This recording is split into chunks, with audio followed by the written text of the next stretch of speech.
कि सबभन्दा पहिला त हामी ख्रिस्टमा नयाँ भएकाहरू हौँ र हामी नयाँ भइसकेका छौँ, तै पनि पूर्ण नयाँ होइनौँ। हामी क्रमिक रूपमा सिद्धतातर्फ जाँदैछौँ। सिद्ध भएका छौँ तर हामी पूर्ण रूपमा सिद्ध होइनौँ। सिद्धतातर्फ हामी अघि बढिरहेका छौँ र यस क्रममा हामीहरूलाई परमेश्वरले आज्ञा दिनुभएको छ कि परमेश्वरका देखासिकी गर्नेहरू हो। परमेश्वरका देखासिकी उहाँलाई हेरेर हामी सिक्दै जान्छौँ। र अर्को महत्त्वपूर्ण कुरा हेऱ्यौँ हामीले, प्रभुलाई मनपर्ने कुरा के हो सो पछ्याउने हो, सो गर्ने हो। र प्रभुलाई मनपर्ने कुराको क्रममा हामीहरू छौँ र 17 पदमा हामी पढ्छौँ। एफिसी 5 को 17 पदमा लेखिएको छ, यसै कारण मूर्ख नहो तर प्रभुको इच्छा के रहेछ सो बुझ्ने हो। आमेन। उहाँको मनपर्ने कुरा के हो, उहाँको इच्छा के हो, हामीले सो हेर्न पर्छ। उहाँलाई मनपर्ने कुरा है, यसर्थ प्रभुले हामीलाई भन्नुभएको छ मूर्ख नहो है। त प्रभुले विश्वासीहरूलाई यो भनिरहनु भएको छ पावल मार्फत, पवित्र आत्मा अभिप्रेरणाबाट यो पुस्तक दिइएको हो। पवित्र आत्मा अभिप्रेरणाबाट पावललाई लेख्न लगाइएको हो। त विश्वासीहरूलाई पनि यो भन्नुपर्ने हुन्छ, किनभने विश्वासीहरू पनि मूर्ख हुन्छन् कहिलेकाहीँ। मूर्ख नहो तर प्रभुको इच्छा बुझ्ने हो है। यसले परमेश्वरको वचनद्वारा हामी उहाँको इच्छा जान्दछौँ। परमेश्वर इच्छा आज हामी कसरी जान्दछौँ? कि हामी अनुकण्टार कुनै पहाड एकान्त ठाउँमा हे प्रभु तपाईँ इच्छा देखाउनुहोस् भनेर हामीले भन्नुपर्ने हो। त्यो एकान्त एक्लास ठाउँ के उहाँको इच्छा जान्न सकिन्छ? कुनै मरुभूमि होला, कुनै महासागरमाथि होला कि हामी त्यहाँ परमेश्वर इच्छा जान्न सक्छौँ? कसरी उहाँको इच्छा जान्न सक्छौँ? परमेश्वर इच्छा तपाईँकै हातमा छ, अथवा तपाईँको हातमा भएको पुस्तक बाइबलमा छ। र प्रभुले भन्नुभएको छ कि मूर्ख नहो तर प्रभुको इच्छा बुझ्ने हो। वचन प्रचार गरिन्छ त बुझ्ने हो। उहाँको इच्छा उहाँको वचन प्रचारबाट थाहा हुन्छ, उहाँको वचन को पढाइबाट वा पठनबाट थाहा हुन्छ। यसैले हामीले उहाँको इच्छालाई स्वीकार गर्नुपर्छ। उहाँको इच्छा अस्वीकार गर्नु चाहिँ के त यो चाहिँ नै मूर्खता हो। सबभन्दा पहिला त उहाँको इच्छा उद्धार पाउनु हो। प्रत्येक मानिसले आफ्नो पापबाट पश्चाताप गरी ख्रीष्ट येशूमा विश्वास गर्नु आवश्यक छ, किनभने ख्रीष्ट येशूमा उद्धार छ। उहाँले सबैका लागि बलिदान हुने काम गर्नुभएको छ। यसैले सबभन्दा पहिला त उद्धार पाउनु उहाँको इच्छा हो। दोस्रो पवित्र आत्माले भरिनु हो, जुन हामी 5:18 पदमा पाउँछौँ। यही 5:18 पद तपाईँ हेर्नुहोस् त। अनि दाखमध्यले नमात्र जसमा चरित्रहीनता हुन्छ तर आत्माले भरपूर हो। त यसरी प्रभुले आफ्नो इच्छा विभिन्न तरिकाबाट देखाइरहनु भएको छ कि रक्सी खानु उहाँको इच्छा होइन, रक्सी नपिउनु भनिएको छ, तर पवित्र आत्माले भरपूर हुनु भनेको छ। त्यस्तै गरी पवित्र हुनु उहाँको इच्छा हो, अध्ययनमा रहनु उहाँको इच्छा हो, कष्ट भोग्नु उहाँको इच्छा हो, धन्यवादी बन्नु उहाँको इच्छा हो। यसरी उहाँको इच्छाहरू देखाइएको छ। र यसरी 18 पदले भनेको छ दाखमध्यले नमात है। दाखमध्यले अर्थात् रक्सीले मातिनु हुँदैन। र पवित्र शास्त्र बाइबलले मद्यपानलाई गलत भनेको छ, रक्सी पिउने कार्यलाई गलत भनेको छ। बारम्बार भनेको छ यो कुरा। तपाईँ 20 हितोपदेश 20:1 पदमा हेर्नुहुन्छ भने धेरै प्रष्ट गरी भनेको छ। कतिले बहाना गर्छन् हामीले अलिअलि खाना हुन्छ, मात्तिनु चाहिँ हुँदैन। हामी हितोपदेश 20:1 पदमा के लेखिएको छ त्यो पढौँ कि हामी साँच्चै नै अलिअलि खाना हुने कुरा हो यो। दाखमध्यले गिज्याउँछ र मदिराले झगडा मचाउँछ। हरेक जो यी कुराहरूद्वारा ठगिएको हुन्छ त्यो बुद्धिमान होइन। आमेन। त्यसले ठग्छ प्रिय हामीलाई। अलिकति चुस्छ भन्छ उसले। हामीसँग एकछिन त खाउँ, अलिकति आज एक दिन मात्रै खानुहोस्, भोलि दिन नखानुहोस् भन्छ उसले। अलिकति चुस्छ खाइयो होइन, होइन र? अनि त्यस पछाडि चाहिँ नै आज अलिकति खाइयो, भोलि अलिकति खाइयो। र हामीहरू के गर्छौँ त अन्ततः हामी ठगिन्छौँ। दाखमध्येद्वारा ठगिनु राम्रो होइन। यसर्थ उसले अलिकति चुस्स खानुस्, खाऊ भन्छ भने तपाईँलाई ठग्न खोजे हो र तपाईँ नठगिनुहोस्। यसर्थ हामी दाखमध्येद्वारा ठगिनु हुँदैन। तर आत्माले भरपुर हो भनेको छ। पवित्र आत्माले भरपुर हो। जसरी दाखमध्यले मातिँदा दाखमध्यको नियन्त्रण रहन्छ, त्यसरी नै पवित्र आत्माले उद्धार पाएका व्यक्तिहरूको जीवनमा अगुवाई गर्न र चलाउन उहाँ चाहनुहुन्छ। दाखमध्यले तपाईँलाई नियन्त्रण गर्छ, यता भने यतै, उता भने उतै। त्यसरी नै पवित्र आत्माले नियन्त्रण गर्न चाहनुहुन्छ। यसैलाई भरपुरी भनिन्छ। दाखमध्यले भरपुर हुनु भने के हो त? दाखमध्यको नियन्त्रणमा जानु। तर चाहिँ पवित्र आत्माले भरपुर हुनु भने के हो त? उहाँको नियन्त्रणमा। यसर्थ हामी उहाँको नियन्त्रणमा जिउने हो, पवित्र आत्माको नियन्त्रणमा जिउने हो, तर रक्सीको नियन्त्रणमा होइन।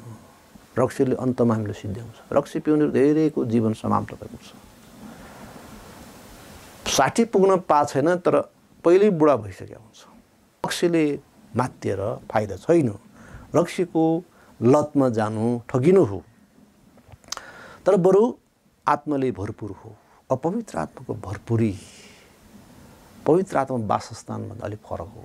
पवित्र आत्माको वासस्थान प्रत्येक विश्वासीमा हुन्छ। जब उसले विश्वास गरेको हुन्छ उसमा पवित्र आत्माको वासस्थान हुन्छ।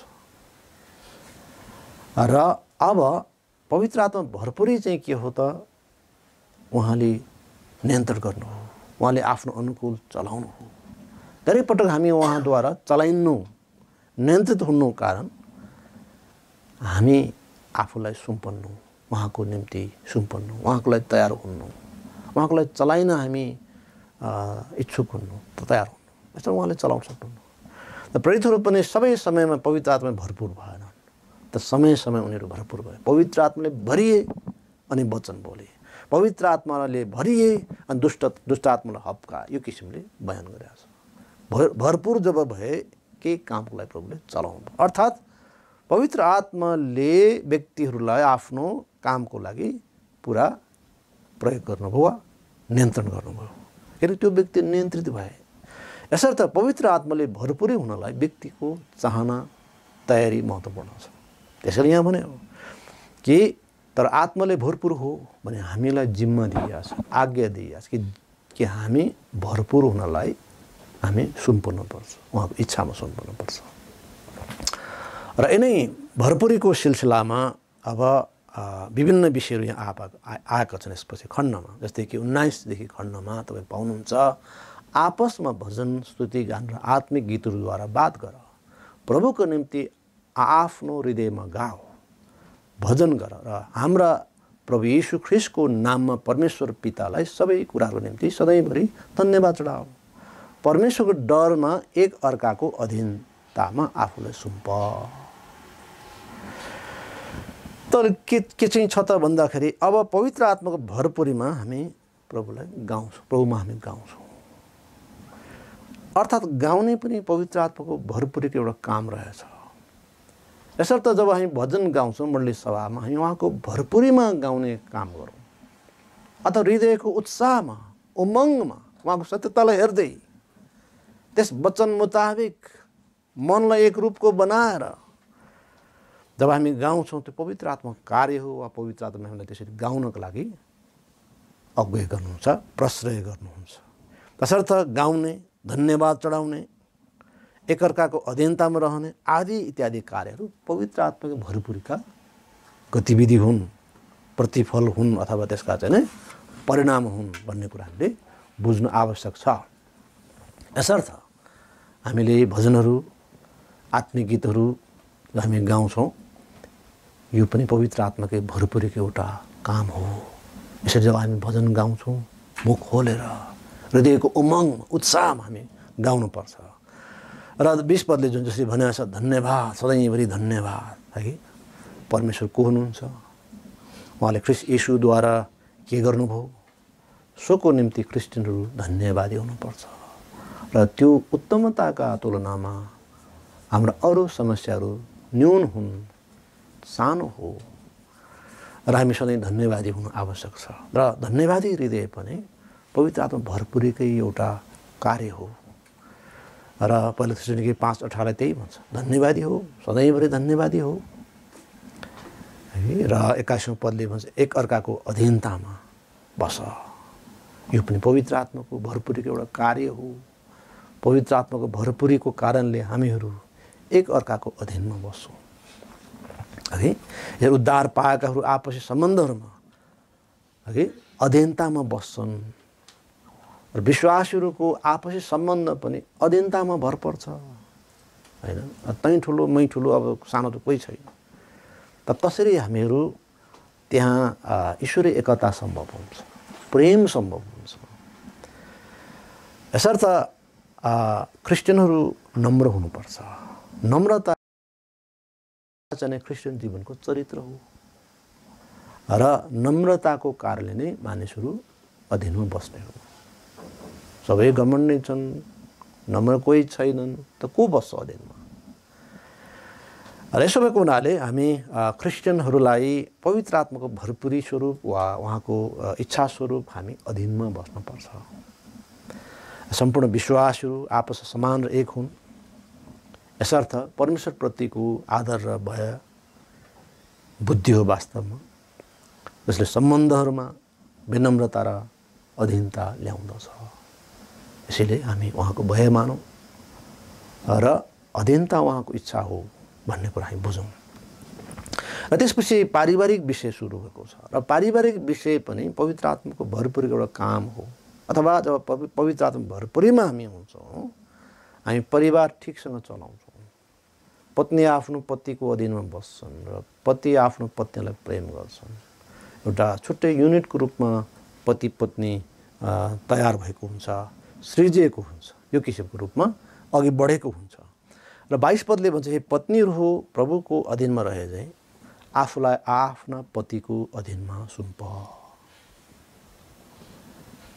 है यसरी पत्नीहरूलाई पहिला आज्ञा छ है यसरी पत्नीहरू स्वस्फूर्त रूपमा आफ्नो पतिको अधीनमा बस्नु परमेश्वरको इच्छा हो करैले होइन तर स्वस्फूर्त रूपमा किनभने त्यो एउटा युनिट हो एउटा इकाइ हो मानव समाजको कि पत्नी एक्लो छैन अब पति एक्लो छैन त मानिस एक्लो छैन तर त्यहाँ एउटा समूह छ पति पत्नी छ मूलभूत रूपमा परिवारको आधार स्तम्भ भनेकै पति पत्नी हो र पतिहरूले आफ्नो पत्नीहरूलाई अधीनमा बस्न भन्ने नभई पत्नीहरू आफै यस कार्यका लागि अघि बढ्छन् त अधीनमा बस भन्दैन पतिहरूले बुद्धिमान पतिहरूले तर पत्नीहरू स्वयं म मेरो श्रीमानलाई आदर गर्छु म मेरो श्रीमानलाई प्रेम गर्छु मेरो श्रीमान मेरो परिवारको शिर हो अगुवा हो यसैमा परिवारको हित छ यो नै प्रभुको इच्छा हो भन्ने बुझेर पत्नीहरू आफ्नो पतिको अधीनमा बस्छन् पतिहरू शिक्षामा योग्यतामा अन्य क्षमतामा जे जस्तो भए पनि उनीहरू परमेश्वरको आज्ञालाई र इच्छालाई सिरोपर गरी आफ्ना पतिहरूको अधीनमा बस्नु उचित हुन्छ होला पतिहरूको विभिन्न कुराहरूमा पत्नीभन्दा कमजोर होला तर परमेश्वर आज्ञा छ उहाँ पति हो श्रीमान हो मेरो शिर हो मेरो नेतृत्व हो है यसरी नै एउटा परिवार जो गजबको युनिटीमा रहन्छ त्यो बलियो हुन्छ एक सुताको धागो चुडिन्छ त दुई सुता भने बलियो हुन्छ त तपाईको जीवन बलियो होस् भनेर प्रभुले यो आज्ञा गर्नुभयो अब चाहे तपाईँ पत्नी होस् चाहे पति होस् तपाईको जीवन बलियो होस् आत्मिक रूपमा हर पक्षमा तपाईँ सामर्थ्य होस् भनेर नै प्रभुले यो व्यवस्था गर्नुभएको छ यसरी पत्नीहरू आफ्ना पतिको अधीनमा रहन्छन् तर स्वैच्छिक रूपमा खुसी साथ म मान्नै पर्छ म बेकार चाहिँ छोरी भएर जन्मे यो होइन प्रभुले तपाईको लागि छोरी हुनु उचित मान्नुभएको छ र त्यो तपाईको लागि श्रेष्ठ छ है उनीहरू केवल आफ्नो पतिको अधीनमा रहेर जेबार वहन गर्नका निम्ति हुन् मूलत है त कहिलेकाहीँ परिवारमा ठुलो परिवार हुनसक्छ अथवा चाहिँ संयुक्त परिवार हुनसक्छ र एक महिला परिवारको थुप्रै सदस्यहरूको अधीनमा रही कार्य गर्न भनिएको होइन यसो गर्दा के हुन्छ भने कहिलेकाहीँ पत्नी चाहिँ नै पत्नी भन्दा पनि दास जस्तो हुन्छ, दासी जस्तो हुन्छ हैन। धेरैजना छन् हैन,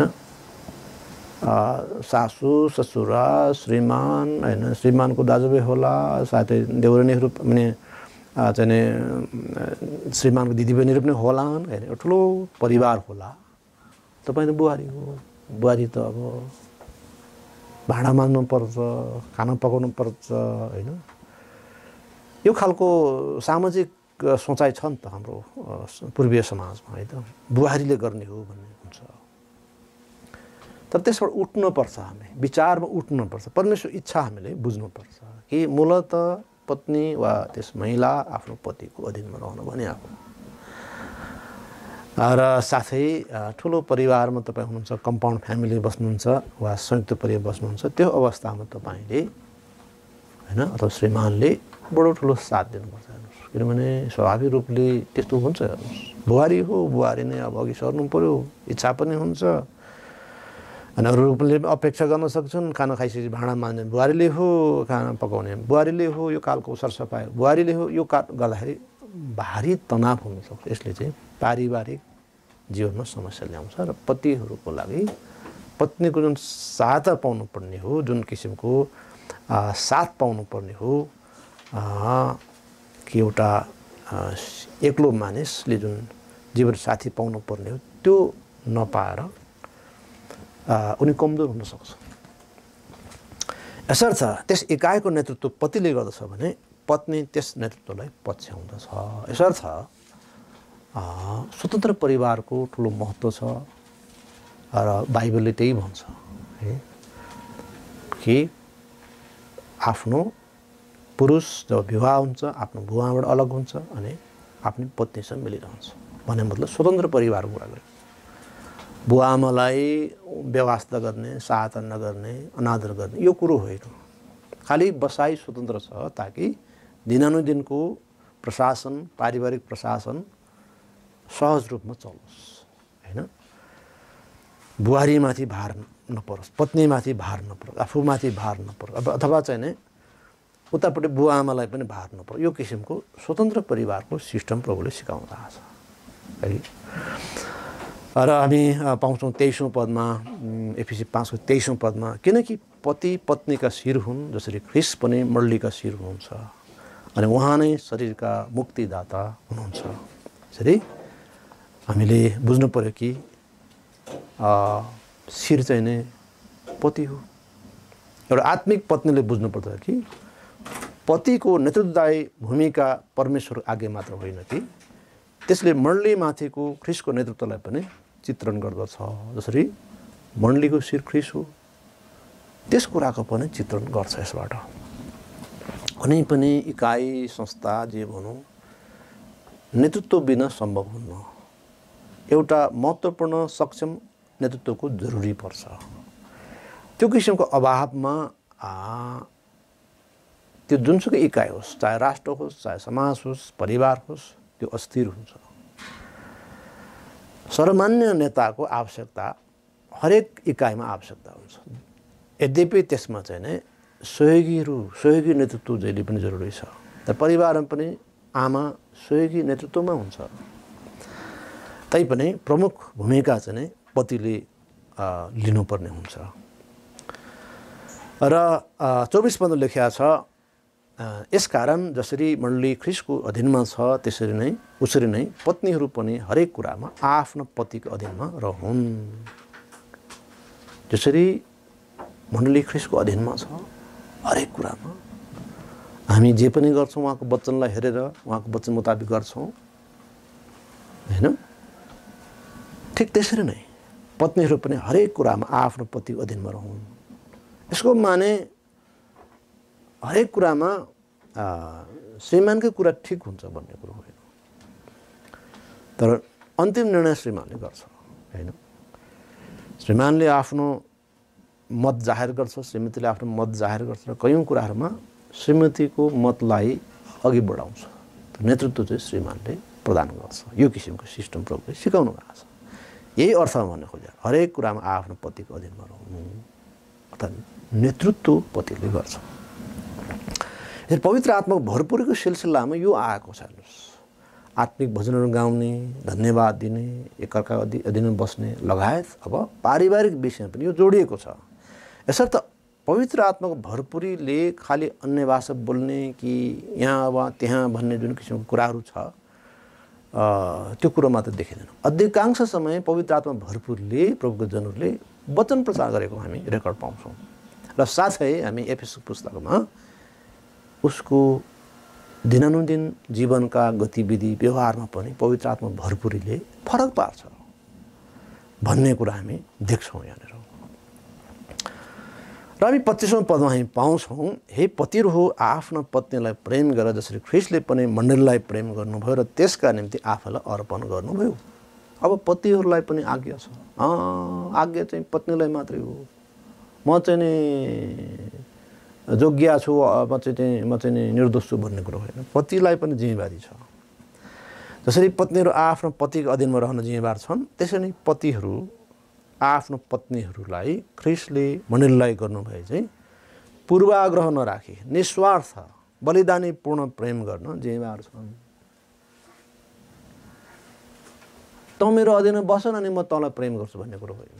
उनी अधीनमा बस्नु नबस्नु उनको कुरा हो, तर तपाईँको जिम्मेवारी के छ त? प्रेम गर्नु हो। यसर्थ तपाईँ विशेष गरेर सामूहिक रूपमा बस्नुहुन्छ अथवा भनौँ संयुक्त परिवार बस्नुहुन्छ, त्यस बेला तपाईँले आफ्नो पत्नीको बढीभन्दा बढी वास्ता गर्नुपर्ने हुन्छ।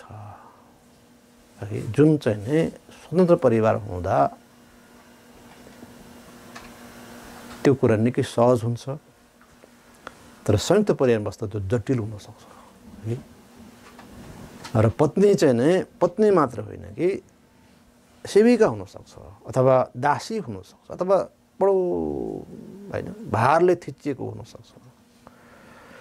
त्यस्तो नहोस् भन्नका लागि पतिले त्यो भूमिका निर्वाह गर्नुपर्छ, प्रेम गर्नुपर्छ, उत्साह दिनुपर्छ र श्रीमतीको काममा सहायता गर्नुपर्छ। होइन पहिला चाहिँ नि श्रीमती बुहारी हो अनि भाँडा मान्नुपर्छ, तपाईँ पनि गएर मान्न सहायता गर्नुहोस्। होइन के बोक्नु ओर्नुपर्छ, तपाईँ पनि साथ दिनुहोस्। त्यो अवस्थामा तपाईँको थप केयर, थप समय चाहिँ जरुरी हामी देख्छौँ।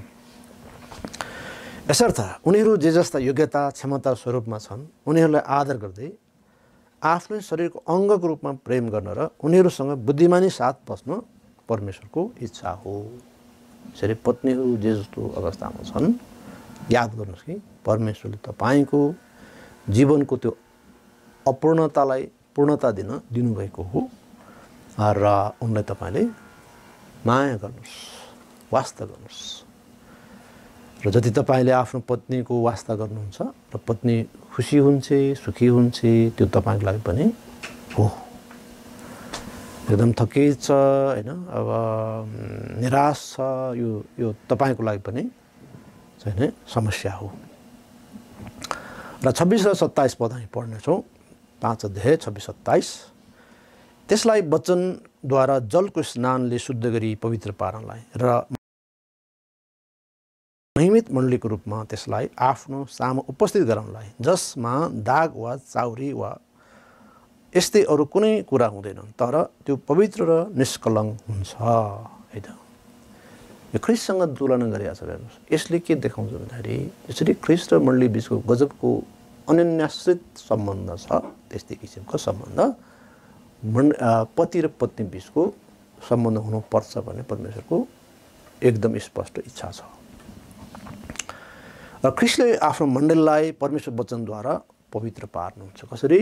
बाइबलद्वारा त त्यसै प्रभुले मण्डलीमा पास्टरहरू दिनुहुन्छ, शिक्षकहरू दिनुहुन्छ, जसले चाहिँ राम्रोसँग अध्ययन गर्छन्, राम्रोसँग सिकाउनु छन्, उत्साह साथ सिकाउँछन्।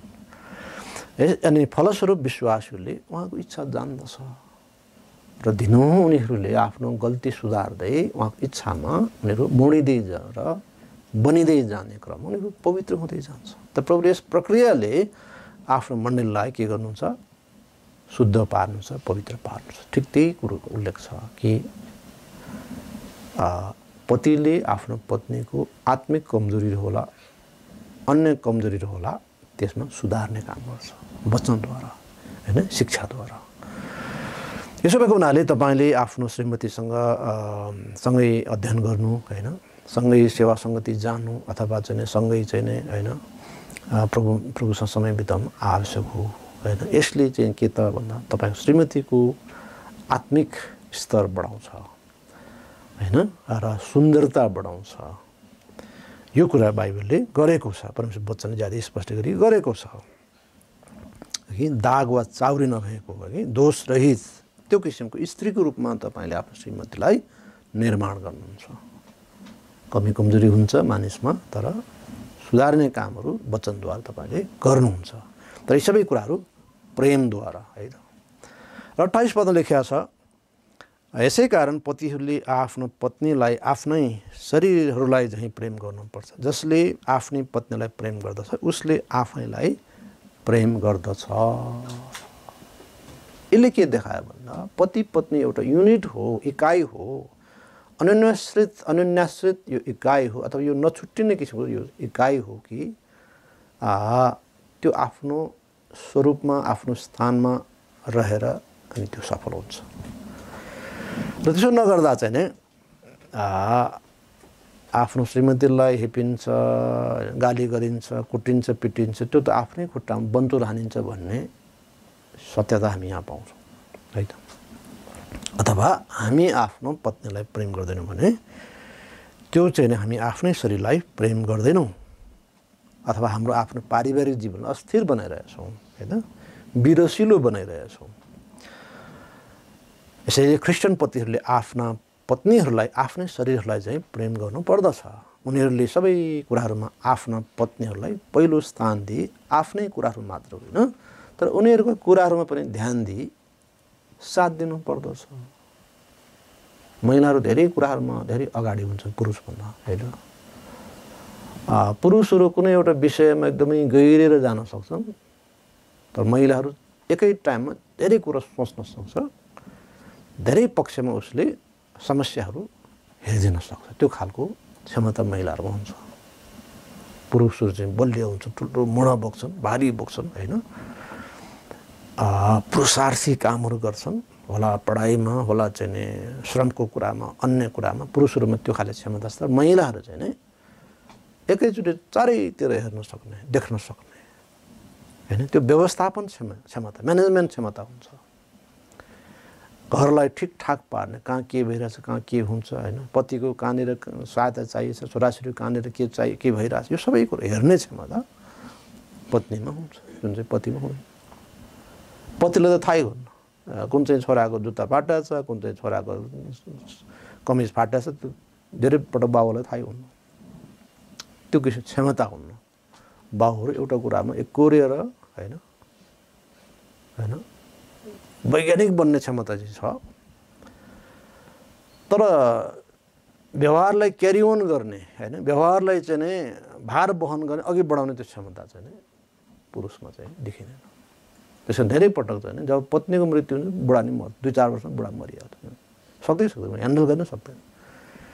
भनेपछि यो फरक फरक चाहिँ नै वरदानयुक्त व्यक्तिहरू हुन् पति पत्नी। र यसो भएको हुनाले हामी आफ्नो पत्नीलाई माया गर्छौँ, हाम्रो आफ्नै पनि हामीले माया गरेका मान्छौँ अथवा हुन्छौँ होइन, व्यवस्था गर्छौँ, त त्यो हाम्रो आफ्नो परिवारलाई बिगार्ने काम गर्छौँ।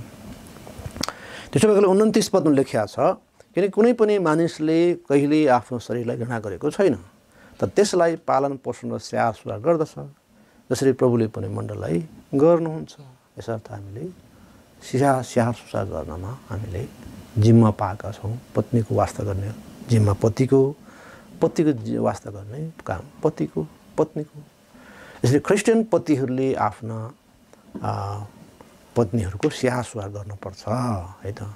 पतिले पत्नीको आवश्यकताहरूको परिपूर्ति गर्ने, प्रेममय व्यवहार गर्ने, कार्यहरू गर्ने जिम्मेवारी प्राप्त गरेको छ।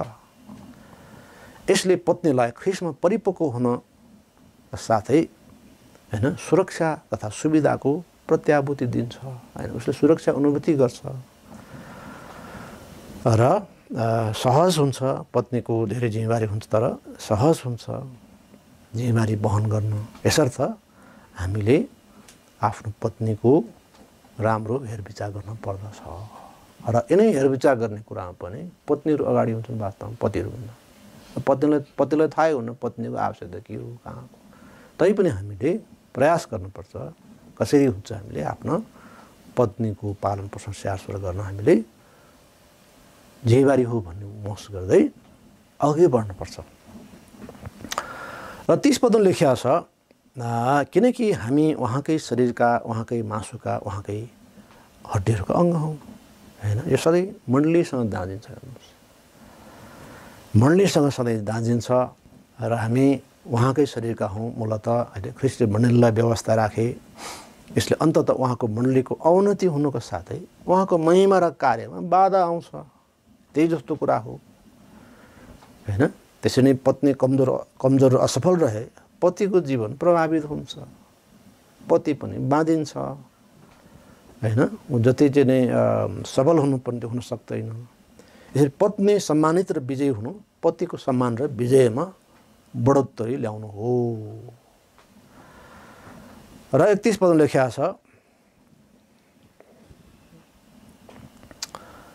यही कारणले गर्दा मानिसले आफ्नो बाबु र आमालाई छोड्नेछ र आफ्नै पत्नीसँग मिलिरहनेछ अनि ती दुई एउटै शरीर हुनेछन् र एउटा इन्ट्रेस्टिङ कुरा के त यो बारम्बार दोहोऱ्याएको छ यो शब्दावली बारम्बार दोहोऱ्याएको छ चाहे उत्पत्ति 2 मा चाहे मत्ती 19 मा चाहे एफएसी 5 मा के त स्वतन्त्र परिवारको कुरा बाइबलले गर्छ हैन विवाहपछि पति चाहिँ नै वा पुरुष चाहिँ आफ्नो पत्नीसँग स्वतन्त्र रूपमा बस्छ र यसो गर्दा पतिलाई सहज हुन्छ आफ्नो पत्नीको वास्ता गर्न माया गर्न हैन र पति पत्नी बीचको त्यो इकाइ बलियो हुन यसले मद्दत गर्छ र साथै यसले चाहिँ बुवा आमालाई पनि भार कम गराउँछ हेर्नुस् एउटा मानिसको प्रवृत्ति के हुन्छ भने बुवा आमाले गरिरहेको हुन्छ त्यो निरन्तरता जान्छ के धेरै पटक तर अब विवाहपछि पतिले वा पुरुषले अब जिम्मेवार बोध गर्छ कि अब म त छोरा त होइन छोरा हो आफ्नो ठाउँमा तर म त पति भइसकेको छु हैन अब त म त एउटा विशेष जिम्मेवारीमा आइसकेको छु भन्ने कुराहरू बुझ्नुपर्ने र जिम्मेवारी वहन गर्ने जुन कुरा आउँछ त्यो चाहिँ स्वतन्त्र परिवारमा त्यसले ठुलो मद्दत गर्छ एकापट्टि पनि अर्कोपट्टि बुवा आमालाई पनि हैन भार वहन कम गराउँछ होला कतिपय बुवा आमाको आर्थिक क्षमता कम होला छोराछोरीमा आश्रित होला त्यो अवस्थामा फरक कुरा हो हैन बुवा आमालाई साथ दिनुपर्छ नभए स्थितिमा चाहिँ बुवा आमा सबल भएको स्थितिमा ती छोराछोरी वास्तवमा धन्यवादी हो आशिषित हो वास्तवमा कि उसले आफ्नो परिवारले हेरेको पुग्यो आमेन भने त्यो स्थितिमा हामीले हाम्रो छोरा आफ्नो पत्नीलाई चाहिँ हैन त्यो किसिमले प्रेम गर्दै हैन सफल पत्नी बनाउनमा हामीले स्वतन्त्र परिवार वातावरणमा चाहिँ ठुलो सहायता पाउँछौँ र बाइबलले यो भनेको मैले भने होइन यही कारण गर्दा मानिसले आफ्नो बाबु र आमालाई छोड्नेछ बाबुलाई त्याग्नेछ भनेको छैन छोड्नेछ अथवा स्वतन्त्र रूपमा बस्छ भन्नु खोज्यो र आफ्नै पत्नीसँग मिलिरहनेछ र अनि ती दुई एउटै शरीर हुनेछन् र कहिलेकाहीँ चाहिँ नै सँगै बसेको स्थितिमा पनि केही छैन त्यो आफ्नो मामिला आफ्नो कुरा हो तर त्यो अवस्थामा पनि बुझ्नु पर्यो कि आफ्नो पत्नीको निम्ति जिम्मेवार छ वास्ता गरिनुपर्छ हैन अनि आमाको कुरा सुन्ने बुवाको कुरा सुन्ने अनि जहिले पनि श्रीमतीलाई पाखा लाउने हैन बुवा आमासँग गफ गर्ने हाँस्ने पत्नीको विषयमा पत्नी चाहिँ हैन जहिले पनि लजाउनु पर्ने जहिले पनि घृणाको पात्र बन्नुपर्ने यो स्थिति भयो भने यो चाहिँ नराम्रो सङ्केत हो विभाजनको सङ्केत हो त्यो कहिल्यै गर्नुहुन्न शिक्षितको परिवारमा काहीँ कतै आफ्नो पत्नीको बारेमा कसैले भन्यो भने त्यसको प्रेमपूर्वक मुकाबिला गरिनुपर्छ शिक्षितको बोल्न र सोच्न दिनु हुँदैन त्यो किसिम वातावरण दिनु हुँदैन यस कारणले हामीलाई प्रभुले यो स्पष्ट शिक्षा दिनुभएको छ र हामी एकदम बुद्धिमानी हुन आवश्यक छ यो त एउटा ठुलो रहस्य हो तर म ख्रिस्ट र मण्डलीको विषयमा बोल्दछु तरै पनि तिमीहरू मध्ये हर एकले आफ्नै पत्नीलाई आफूलाई चाहिँ प्रेम गरोस् अनि पत्नीले आफ्नो पतिको डर मानोस् निष्कर्ष यही हो कि विवाह जोडी आपसमा एक भएको हुन्छ है जसबीच कोही व्यक्ति वा वस्तु रहनु हुँदैन पति पत्नी बिचमा कोही व्यक्ति आउँदैन, धेरैपल्ट प्रवेश गर्दैन। विवाह किन गर्ने? आफ्नो पत्नीसँग मिल्नलाई हो, त बुवा आमाकै कुरा सुन्ने हो। पत्नीलाई चाहिँ नि दोस्रो दर्जाको नागरिक वा परिवार सदस्य मान्ने हो, त विवाह किन गर्ने त? त्यस्तो व्यक्तिले विवाह गर्नु जरुरत लाग्दैन। यसै कारणले यो चाहिँ के त ठुलो रहस्य हो, ख्रिस्ट मण्डली बिचको सम्बन्ध हो हैन। यो त्यसको चाहिँ रहस्य हो जुन चाहिँ नयाँ नियममा प्रकट गरिएको छ। यसरी विवाहले यस रहस्यको के गर्दछ त चित्रण दिँदछ। र यसरी पति पत्नीको सम्बन्ध अति महत्त्वपूर्ण रहेको तथ्यलाई यसले उजागर गर्दछ। र यसरी पतिले पत्नीलाई आफूलाई चाहिँ प्रेम गरोस्, पत्नीले आफ्नो पतिको डर मानोस्। यसको साथै यो मिठो चाहिँ नै अध्याय यहाँ समाप्त भएको छ। निष्कर्ष के हो त? अब हामीले पतिहरूले पत्नीलाई प्रेम गर्ने हो अनि पत्नीहरूले आफ्नो पतिहरूको डर मान्ने हो। र यो पवित्र आत्माको इच्छा हो र पवित्र आत्मा भरपुरीमा यो सम्भव हुन्छ। हामी शरीरमा जिउँछौँ, हामी स्वार्थी हुन्छौँ, हामी यो सबै उल्टापाल्टा गर्छौँ। तर हामी पवित्र आत्मा भरपुरीमा बुद्धिमान भएर यसअनुसार अघि बढ्नेछौँ। हुन्छ त हाम्रो सभा यसमा अन्त गर्नेछौँ।